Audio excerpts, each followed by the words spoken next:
Voici Arthur John Priest. Non, ce n'est pas un célèbre peintre et il n'a pas découvert un trésor perdu depuis longtemps. Il n'a pas non plus inventé de gadgets sophistiqués, ni battu un record du monde. Non, Arthur John Priest est simplement célèbre pour être insubmersible. Prouvant qu'on peut être à la fois chanceux et malchanceux, Priest a participé et survécu à plusieurs mésaventures en mer, dont le fatidique voyage inaugural du Titanic. Priest n'était pas un homme riche naviguant pour le plaisir. Il faisait partie de la classe ouvrière, employé comme soutier ou chauffeur, coincé pendant des heures dans les entrailles chaudes des grands navires à vapeur. Son travail était pénible et difficile. Il était chargé de maintenir les fourneaux allumés en les alimentant en charbon afin que la vapeur produite soit suffisante pour que les moteurs fonctionnent. Il devait être attentif à ne pas faire surchauffer le système ou mettre le feu au navire. Les fourneaux devaient être surveillés de près et constamment alimentés. Il respirait tous cet air pollué, travaillant et luttant dans la sueur et la saleté. Souvent torse nu à cause de la chaleur, il était toujours recouvert de poussière de charbon noir. Et quand il avait enfin droit à une pause, ses quartiers d'habitation communs étaient tout près, dans la même partie du bateau. Il devait être doué car il n'a jamais eu aucun mal à trouver du travail. Mais où qu'il aille, la malchance semblait le suivre. Le premier incident a été bénin. Lorsqu'il était jeune, Priest a travaillé pour le RMS Asturias. Le paquebot a pris la mer pour la première fois en 1907 pour un trajet qui reliait Southampton au Royaume-Uni à Buenos Aires en Argentine. Lors de ce voyage inaugural, le navire a subi une petite collision. Les dégâts étaient suffisamment importants pour qu'ils doivent rentrer pour réparation.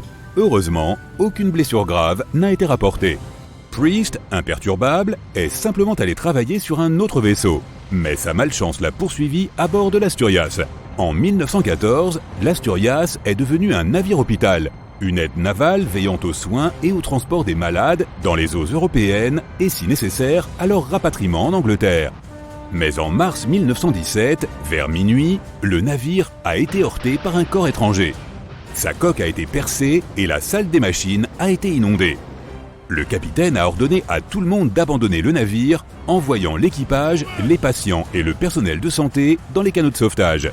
Le vaisseau était toujours en mouvement, se propulsant dans l'eau car les commandes principales, situées dans la salle des machines submergées, ne pouvaient pas être éteintes. Le capitaine a refusé de quitter le navire alors que les gens essayaient encore de s'échapper. Il a pu diriger l'Asturias vers Bolt Head où il a finalement atteint la terre sans couler. Les canots de sauvetage restants ont été descendus et les derniers survivants ont pu se mettre en sécurité. Lorsqu'ils ont étudié plus tard les dégâts subis par le navire, l'Asturias a été considéré comme une totale épave. Il serait exagéré d'attribuer la survenue de cette catastrophe au passage de Priest à son bord. Après tout, il n'était même pas sur le navire à l'époque. Mais il semblerait quand même que beaucoup des bateaux sur lesquels il a servi ont dû faire face au désastre. Sa malchance l'a accompagné à son poste suivant sur le RMS Olympique, un énorme paquebot. L'Olympique était vraiment très grand. D'ailleurs, il avait été conçu et réalisé au sein de la même flotte que le Titanic. Mais cette grande taille impliquait des sacrifices.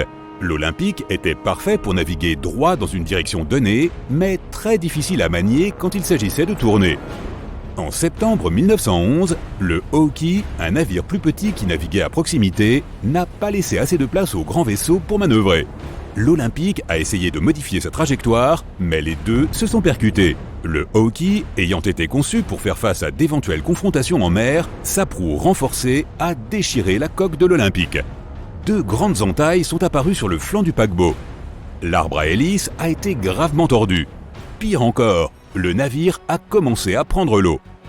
D'une manière ou d'une autre, l'Olympique a réussi à atteindre la côte sans sombrer, et personne n'a été gravement blessé. Priest n'avait alors aucune idée que cela n'était qu'un avant-goût de ce que l'avenir lui réservait. Il a ensuite trouvé un emploi sur un navire tout neuf, un paquebot extraordinaire, une merveille insubmersible dont on disait qu'il était le plus grand jamais construit. Oui, il allait travailler sur le Titanic. Et quel travail! Pas moins de 29 chaudières à faire tourner, nécessitant 850 tonnes de charbon par jour pour produire la quantité de vapeur suffisante à sa propulsion. Priest était l'un des 150 soutiers qui travaillaient d'arrache-pied dans les entrailles du navire pour entretenir jour et nuit la fournaise, ce qui lui valait de gagner environ $30 par mois. Mais le 14 avril 1912, il s'est retrouvé projeté d'une chaleur extrême à un froid foudroyant. Vers 23h35, l'équipage repère un iceberg. Le Titanic essaie de l'éviter, mais l'alarme a été déclenchée trop tard. 5 minutes après, la collision se produit. L'iceberg a déchiré la coque et les compartiments intérieurs, conçus pour être étanches, ont été gravement endommagés. L'eau froide de l'Atlantique a envahi le navire, qui commença à couler. Des signaux de détresse sont envoyés, mais le navire le plus proche, le Carpathia, est à plus de 3 heures de navigation. Dans l'obscurité de la nuit, coincés au milieu de nulle part, l'équipage et les passagers ont commencé à paniquer. Ceux qui le pouvaient se sont rués sur les canots de sauvetage. D'autres ont sauté dans les flots glacés. Au total, seulement 706 personnes ont survécu à cette terrible nuit. Au moment de la collision, Priest se trouvait dans les quartiers inférieurs du navire. Il était en pause, se relaxant après une dure journée de travail. Et alors que le navire sombrait, il en allait de même pour ses chances de survie. Lui et ses collègues se trouvaient dans la partie du navire qui était à ce moment la plus dangereuse. Ils devaient se frayer un chemin dans un dédale de couloirs et de passerelles, dont certains étaient inondés, dans une course folle vers les ponts supérieurs.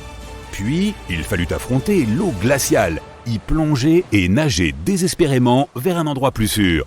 L'océan était si froid que Priest a souffert d'engelures avant de finalement trouver un moyen d'atteindre un des canots de sauvetage. Il était l'un des 44 soutiers ayant survécu cette nuit-là. Après une telle expérience, la majorité des gens ne mettraient probablement jamais plus les pieds sur un bateau. Mais Priest avait besoin de travailler. Son poste suivant s'est aussi révélé une expérience chaotique. On lui a proposé un emploi sur le HMS Alcantara. Le bateau a coulé en 1916 et Priest a une nouvelle fois été l'un des rares à s'en sortir, bien que gravement blessé au cours de l'incident. Mais il a continué à forcer la chance, et le job suivant a dû lui sembler étrangement familier. Il devait partir à bord d'un vaisseau construit par les mêmes ingénieurs ayant conçu l'Olympique et le Titanic. Et ce navire, appelé le Britannic, était le plus grand des trois. Il était aussi considéré comme un navire plus avancé, équipé de nouveaux dispositifs de sécurité installés suite au naufrage du Titanic. Par exemple, il disposait de 48 canaux de sauvetage ouverts, dont 46 étaient les plus grands jamais élaborés pour un paquebot.